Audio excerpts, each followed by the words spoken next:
প্রস্তাবিত সংস্কার দ্রুত শেষ করে ডিসেম্বরের আগে নির্বাচন দেওয়া সম্ভব বললেন তারেক রহমান। দ্রুতই দেশের গণতন্ত্র পুনঃপ্রতিষ্ঠার আশা বেগম জিয়ার।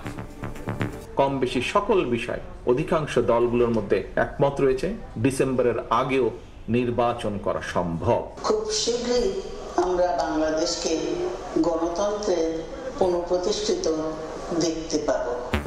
শুধু একটি দল ডিসেম্বরে ভোট চায়, ভালোভাবে সংস্কারে লাগবে আরো 6 মাস। জাপানে প্রধান উপদেষ্টা।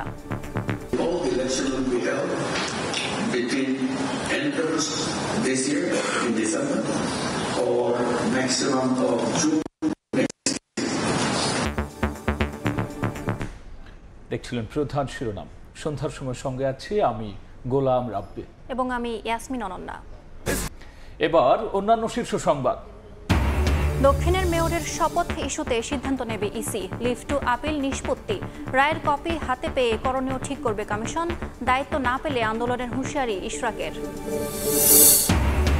মেজর সিনহা হত্যা মামলার ডেথ রেফারেন্স ও আপিল শুনানি শেষ। ওসি প্রদীপ ও লিয়াকতের ফাঁসি বহাল চাইলেন অ্যাটর্নি জেনারেল। 2 জুন রায় দেবেন উচ্চ আদালত। সমুদ্রে এখন 3 নম্বর সতর্ক সংকেত, কেউ হাঁটু পানি নিচে যাবে না। গভীর নিম্নচাপের প্রভাবে রাজধানী সহ সারা দেশে থেমে থেমে বৃষ্টি থাকতে পারে কাল পর্যন্ত। 4 সমুদ্র বন্দরের সতর্কতা, উপকূলীয় 16 জেলায় জলোচ্ছ্বাসের আশঙ্কা। এবং বিসিবি সভাপতির পদ নিয়ে নাটকীয়তা, পরিবর্তন চান উপদেষ্টা। পদত্যাগে না ফারুকের 8 পরিচালকের অনাস্থার চিঠি এনএসসিতে। বুলবুলকে প্রেসিডেন্ট করার প্রক্রিয়ায় জটিলতা।